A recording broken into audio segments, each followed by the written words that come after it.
dhewe ki duwe apa kerjane, Pak? Sedina 3 juta. Siapa kamu?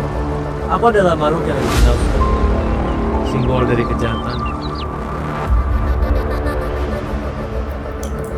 Pokoknya bersama kamu.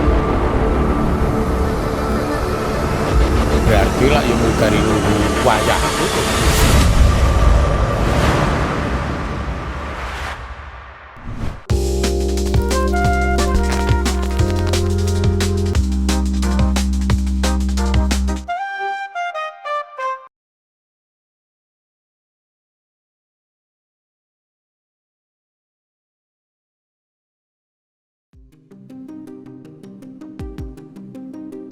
Sebenarnya dari masyarakat itu hanya tidak menginginkan suatu hal yang tidak baik seperti ngibar tapi menutupi jamaah dan juga ngibar tapi untuk jorannya itu pakai bambu, kan biasanya ada yang belum punya bambu. Jadi mereka mengambil milik masyarakat dan juga itu menjadi keresahan bagi masyarakat. Biasanya kan ada juga bambu yang digunakan untuk menjemur, juga bambu yang digunakan untuk lainnya itulah.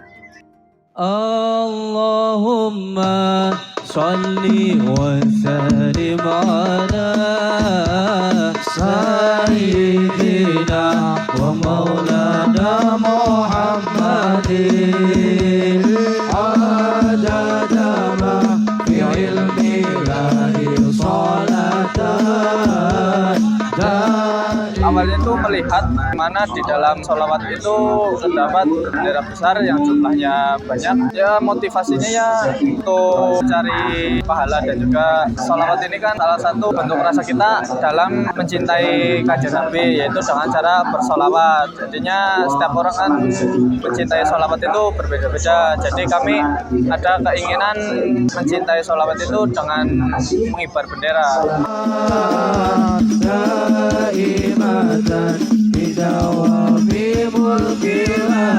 Ya banyaklah hal positifnya, cuman ada sedikit hal yang negatifnya. Lebih banyaknya sih mengganggu, lebih banyak mengganggu karena hal tersebut tidak dipersiapkan secara matang oleh anggota pengibar bendera tersebut. Kayak seperti contohnya itu seperti mengambil tongkat untuk pengibar bendera. Itu ada oknum sebagian kecil itu mengambil bendera di rumah masyarakat atau di mana dan tidak dengan izinnya gitu. Mengganggu sih, karena kebanyakan terlalu besar dan menggibas-gibas ke muka-muka badan-badan orang yang melewat. Mengenai wajah, terus tidak sesuai di lokasi yang harusnya menjadi tempat duduk, itu malah dibuat pengibar.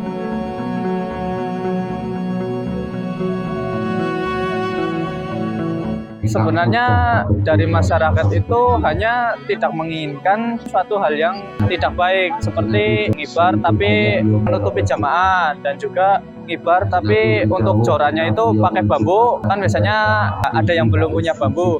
Jadi mereka mengambil milik masyarakat dan juga itu menjadi keresahan bagi masyarakat. Biasanya kan ada juga bambu yang digunakan untuk menjemur, juga bambu yang digunakan untuk lainnya itulah.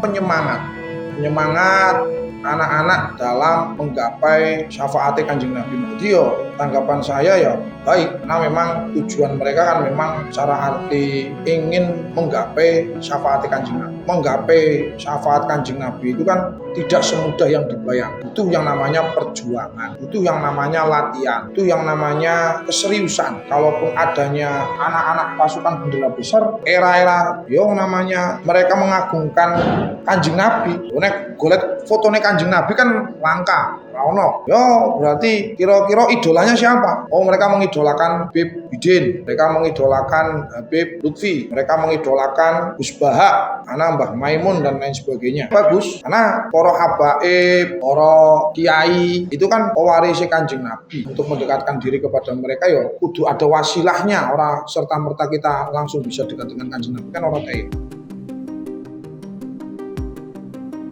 Yang saya dengar itu mengambil bambu tanpa seizin warga. Terus untuk pengibaran yang di lapangan itu selagi masih di belakang para jamaah tidak mengganggu dan jangan sampai merusak tatanan warga, khususnya bambu-bambu yang milik warga itu.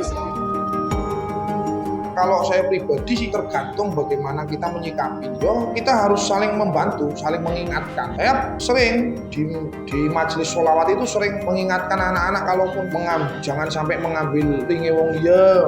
Misal jika pringnya dibalik. Nah, kadang juga ada himbauan yang menyebar. Semisal panitia acara menghimbau kepada teman-teman PBB, entah panitia menyediakan pring atau panitia tidak menyediakan pring. Jadi di beberapa acara sering dilaksanakan.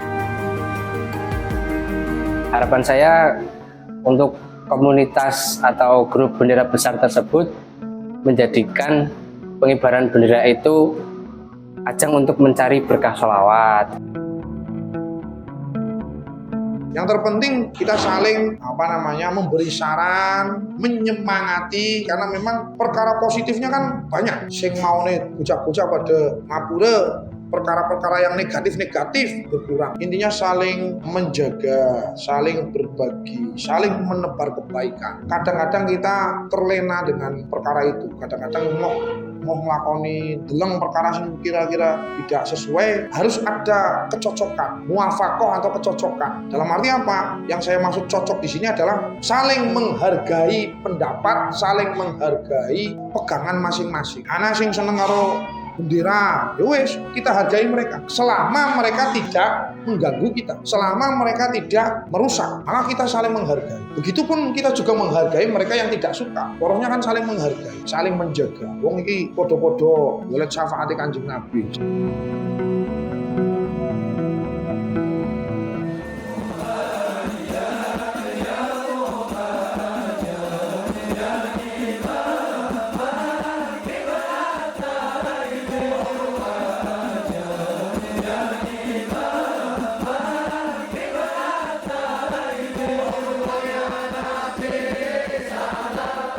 Sallu ala Nabi Muhammad.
Seluruh pelajaran hari ini telah selesai. Sampai jumpa Senin pagi dengan semangat belajar baru.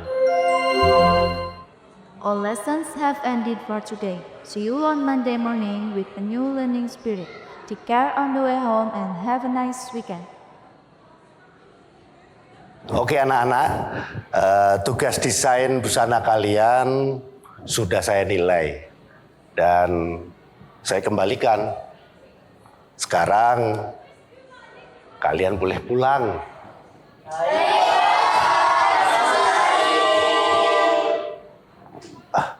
Kecuali Kay masih di kios Bapak. Bapak lupa.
Ayo ikut ibu. Selagi kita benar, kita harus berani melawan.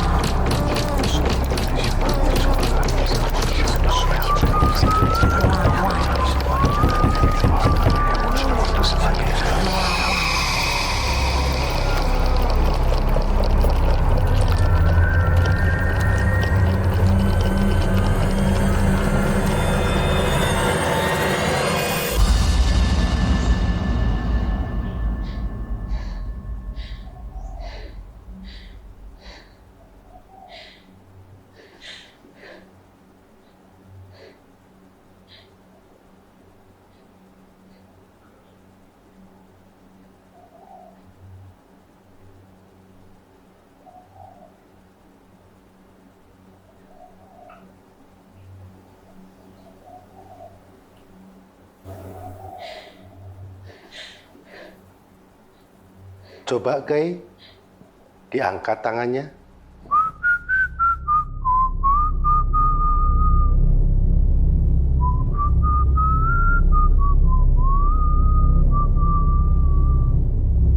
Benar kan dugaan Bapak? Kamu berbakat dan cantik seperti ibumu dulu. Pak Bud. Cantik, nggak perlu berisik. Katanya ingin jadi desainer sukses. Udah nurut saja sama Bapak.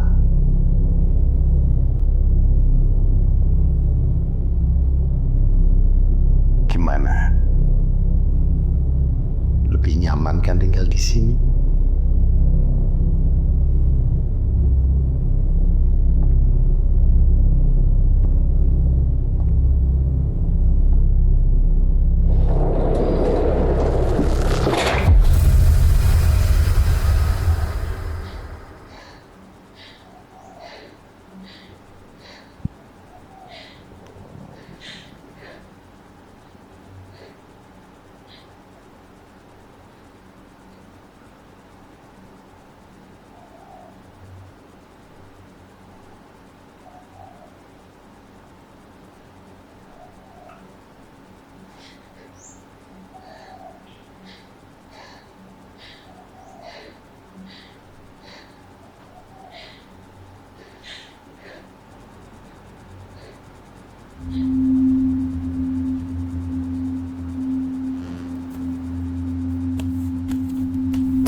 hati sendiri atau mencoba berat, kau masih adanya itu yang kau rasa. Baik hati sendiri atau mencoba berlari, kau masih hanya ikut yang kau rasa. Baik hati sendiri atau mencoba berlari, kau masih ada diam-diam ini.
Assalamualaikum warahmatullahi wabarakatuh. Selamat malam pemirsa Satelit TV. Gelaran Festival Film Banyumas tahun 2025 telah memasuki bagian akhir, di mana pada tanggal 2 dan 3 Oktober kemarin telah dilaksanakan penganugerahan untuk para pemenang di Auditorium Ukhuwah Islamiyah Universitas Muhammadiyah Purwokerto. Dan kali ini sebagai penutup rangkaian acara, Satelit TV bekerja sama dengan Dinporat Budpar dan juga Dewan Kesenian Kabupaten Banyumas mengadakan acara Pekan Film Banyumas, di mana selama sebulan penuh akan memutarkan film-film hasil seleksi dari Festival Film Banyumas tahun 2025. Pada episode kali ini, saya sudah berada di sebuah ruangan yang sangat istimewa di SMK Kesatrian Purwokerto. Ini adalah ruang sinema, di mana ruangan ini bisa dipakai untuk nonton dan bentuknya persis seperti bioskop beneran. Cuma ini bentuknya mini.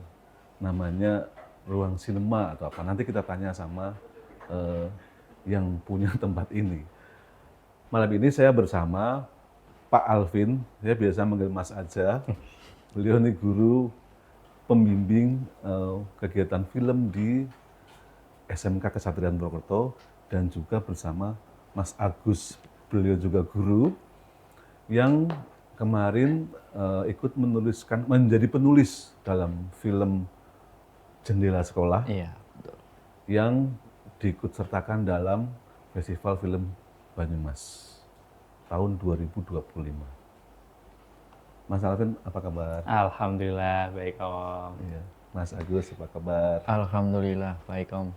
Baik, saya akan ngobrol-ngobrol dengan Mas Agus dan Mas Alvin ini tentang kegiatan perfilman yang ada di SMK Kesatrian ini. Juga nanti ada cerita-cerita tentang bagaimana proses pembuatan film Di Balik Jendela yang ditulis naskahnya oleh Mas Agus. Mas Alvin, ya, kegiatan perfilman di di SMK Kesatrian itu seperti apa sih? Jadi kita itu punya komunitas namanya Kesatria Art Production. Jadi dalam Kesatria Art Production ini itu berisi anak-anak yang dimana mereka mau belajar di luar jam pembelajaran.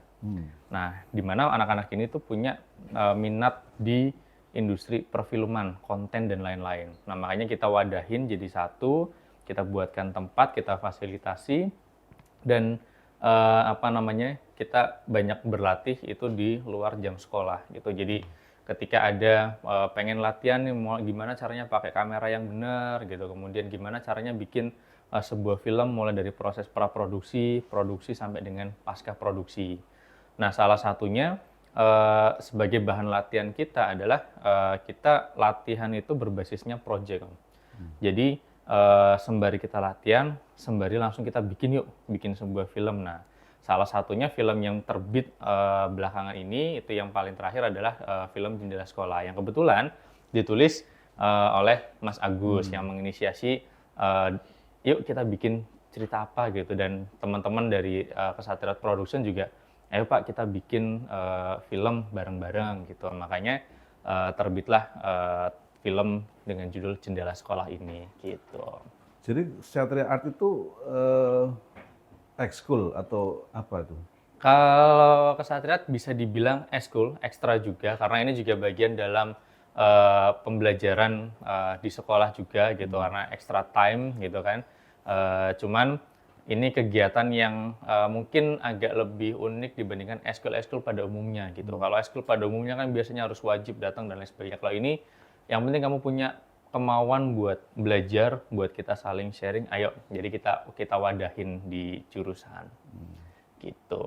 Itu sudah sejak kapan itu ada Kesatria Art itu? Namanya keren sekali. Kesatria Art, ya. Jadi Kesatria Art ini itu dulu awal mulanya itu di tahun 2017. Jadi awal saya itu masuk di SMK Kesatria Purwokerto, kemudian saya melihat banyak potensi-potensi dari anak-anak yang banyak yang punya potensi di luar dari pembelajarannya. Gitu, kok ini anak punya bakat di kamera, ada yang punya bakat kok di editing video, ada yang punya bakat di penulisan. Nah, maka dari itu kemudian saya kumpulkan nih anak-anak tersebut. Nah, kemudian dari ngumpul-ngumpulnya itu akhirnya banyak bertukar pikiran, banyak sharing dan lain-lain. Akhirnya banyak mulai membuat project. Jadi kita dari dulu tuh memang udah latihannya adalah basisnya project gitu. Jadi latihan, kemudian lama-kelamaan banyak dari teman-temannya yang ngelihat, Pak, kok ini kegiatannya seru ya di sini gitu. Nah, akhirnya jadi banyak yang mulai tertarik untuk ikut ke dalam komunitas ini gitu. Nah, kemudian dari komunitas ini sendiri juga punya manfaat sendiri buat teman-teman nih, buat siswa semuanya. Yang pertama itu biasanya kalau sudah mau mendekati kelulusan. Nah, pada saat mau mendekati kelulusan itu biasanya banyak atau beberapa PH yang WhatsApp ke saya, Mas punya anak nggak yang punya stok buat editing, punya nggak yang punya keahlian di kamera gitu, ada nggak yang punya keahlian di penulisan skrip gitu. Nah, dari anak-anak inilah yang akhirnya saya rekomendasikan, ini ada stok dengan spek yang dibutuhkan gitu untuk dunia industri gitu. Itu salah satunya gitu. Kemudian yang berikutnya dari anak-anak ini itu mereka punya pengalaman yang beda dengan teman-temannya yang reguler. Kalau yang reguler itu praktek hanya pada saat di jam sekolah. Nah, mereka ini jam terbang prakteknya itu jauh lebih banyak. Karena mereka praktek yang pertama di luar jam sekolah. Kemudian kita libatkan juga dalam kegiatan-kegiatan sekolah yang untuk keperluan pendaftaran siswa baru. Nah, itu kan karena kita butuh butuh tim, akhirnya dari anak-anak inilah mereka ikut praktek. mulai dari yang paling simpel dulu, dari belajar foto gitu, kita foto ijazah, kemudian yang berikutnya yang paling sering itu kita ada live streaming gitu, itu kan termasuk dalam broadcasting juga gitu di dalamnya. Nah di situ mereka banyak belajar gimana caranya berinteraksi dengan orang-orang di industrinya gitu. Itu salah satu poin yang nggak didapat oleh siswa yang reguler. Nah gitu. Itu yang dipakai sama Mas Agus untuk tim produksi film apa namanya Jendela Sekolah. Sekolah itu juga anak-anak kesatriaan. Anak-anak kesatriaan. Itu anak-anak kesatriaan semua, termasuk dari pemainnya juga. Memang ada sih memang beberapa pemeran yang memang kita ambil dari jurusan lain. Karena memang anak tersebut kan memang sebelum kita mulai syuting kita kan adakan casting dulu gitu kan. Jadi memang untuk casting film Jendela Sekolah ini saya buka untuk umum. Tuh ya, saya buka untuk umum, silahkan siapapun dari jurusan manapun boleh silahkan mendaftar. Asalkan memang dia bisa berakting dengan baik ya, dia berpotensi di aktingnya saya ambil gitu. Ada peran buat om-om nggak? Sebenarnya kalau untuk om-om sebenarnya ada ya, mungkin nanti ditunggu untuk part 2-nya saja. Saya nggak ikut, saya nggak bisa. Nah, yang ini nih kayaknya baru ada di sini nih, yang ada bioskop mininya ini. Ya. Yang saya tahu lah di Purwokerto kayaknya cuma ada di sini. Ya, jadi kalau untuk fasilitas salah satunya yang kita punya mini cinema gitu kan, dengan jumlah kapasitas seat itu kurang lebih ada 30-an Om. Jadi ada 30 seat di sini. Jadi cinema ini itu kita pakai yang pertama untuk kita nge-review film. Jadi sebelum kita bikin film itu kita review dulu. Kemudian setelah kita buat film, kita tonton bareng di sini. Nah kebetulan di minggu ini itu kita sudah menjadwalkan nobar nih, nonton bareng. Nah kita khususkan yang pertama adalah untuk warga SMK Kesatriaan Purwokerto terlebih dahulu. Jadi setiap harinya itu dari jam 7 sampai jam 3.15 itu full. Itu memang kita latihan dan mensimulasikan bahwa kita benar-benar memproduksi sebuah film yang memang real gitu. Jadi mulai dari produksinya, dari praproduksi, produksi sampai dengan paskanya, itu kita garap yang agak sedikit serius gitu. Walaupun ya memang ada beberapa hal yang harus dibenahi lagi. Jadi misal kita itu udah baru di film ini itu kita bikin film sampai bikin IG-nya sendiri. Ada Instagramnya sendiri. Jadi ada buat official, buat kita buat kita promosi itu kita ada Instagramnya sendiri. Kemudian pada saat gala premier itu kita juga bikin seolah-olah ini kayak beneran film gala premier gitu. Kita mulai dari warga sekolah dulu. Jadi pada saat nonton di dalam ruangan sinema ini itu anak-anak nggak boleh bawa HP. Biar menghindari yang namanya bocor nih filmnya nanti ada. Itu kan kita juga harus latihan tuh ke anak. Biar kita juga bisa menghargai karya yang dibuat gitu. Begitupun juga nanti pada saat nonton di bioskop itu juga seperti itu. Nah gitu. Jadi nanti jangan-jangan yang nonton duluan pagi udah spoiler dulu nih sama yang belum gitu ya. Nggak boleh gitu. Prosesnya kalau Mas Agus berapa lama nih kalau produksi filmnya? Mulai dari saya membuat cerita, kemudian sampai dengan memudah cerita itu, sampai dengan jadi skenario, ya. Sampai dengan proses editing, ya. Kurang lebih itu sekitar 15 hari. Wow, cepat ya, sebenarnya. kurang lebih sekitar 15 hari ya. Untuk sebuah film yang durasinya sampai dengan 40 menit sebenarnya termasuk cepat sebenarnya. Ya memang itu juga salah satu pembelajaran dari workshop kemarin sebenarnya kan. Kebetulan kan sebelum kita pas dilala ya, pas kita lagi produksi film Jendela Sekolah, nah itu kita ada pembelajaran workshop. Nah dari situ kita belajar. Kalau misalnya film itu terlambat atau molor jadwal, itu kan biayanya kan ya membengkak dengan jumlah hitungan hari juga kayak gitu. Iya betul. Jadi coba pakai pola itu gitu ya. Betul. Kendalanya apa kemarin Mas Alvin produksi ini? Kalau kemarin kendalanya itu yang pertama adalah tentu jadwal ya. Karena kan kita juga berbarengan dengan anak-anak ini di mereka proses jam pembelajaran sekolah gitu. Nah kebetulan filmnya ini kan kita ngambil genrenya horor gitu. Jadi sekali bikin film, Pak bikinnya apa genrenya horor gitu. Beneran berani? Iya berani, oke ya udah ayo gitu kan. Jadi horor kan berarti kita lebih banyak ngambil setnya itu antara sore kemudian malam gitu. Jadi saya tanya dulu, oke nggak nih? Oke, kalau oke ya udah kita komitmen berarti dengan sukarela setelah pulang jam sekolah kita jadwal. Kita jadwal nih siapa yang hari ini main, siapa yang jadi krunya bertugas itu kita jadwal rolling gitu. Nah bahkan ini sedikit fun fact ya buat semuanya bahwa di film Jendela Sekolah ini bahkan yang ngedit tuh sampai pulangnya jam 12, jam 1 sampai tidur di sini gitu. Ya apalagi bikinnya film-film horor gitu kan ya pasti ada yang aneh-aneh gitu, ada yang merinding-merinding gini. Nah itu juga buat pengalaman juga buat buat anak-anak gitu. Ini kan ceritanya tentang sekolahan juga. Tentang sekolahan juga, iya. Betul. Biasanya kan di tempat-tempat sekolah memang ada cerita-cerita yang semacam itu. Iya. Dan dibuat filmnya di situ juga. Di situ juga. Sangar nih. Ada yang kesurupan nggak? Kalau kesurupan sih alhamdulillah nggak nyampe gitu ya. Cuman ya biasa lah yang namanya film horor karena kita syutingnya horor. Kemudian kita pakai propertinya adalah properti contoh salah satunya ada Mbak Kunti sama Mas Poci gitu kan. Itu juga auranya kan jadi ikut ke bawah suasananya itu jadi merinding gitu kan. Jadi ya walaupun adalah beberapa kali pada saat take waktu itu jam berapa pernah jam 11 ya Mas? Jam 11. Jam 11 malam kita take di sini gitu. Ya ada yang barang jatuh lah ya, ada yang apalah gitu. Cuman kita ya tetap positive thinking aja gitu. Biar kita nanti nggak panik, malah repot nanti gublak langsung lari semua kan repot gitu kan. Nah itu pengalaman sih, bikin film langsung genrenya horor gitu. Durasinya panjang pula gitu. Gitu. Mas Agus, ide ceritanya dari mana nih? Apa memang karena kejadian nyata di sini atau seperti apa Mas? Enggak ya. Jadi untuk awal saya membuat cerita itu sebenarnya tuh kalau menurut saya itu ya bukan hanya saya saja ya, mungkin kalau saya cerita di depan publik pun mungkin mereka juga pada ngakak gitu kan. Karena awal saya muncul cerita itu tuh pada saat saya sedang BAB. Saya kejedot jendela itu kan.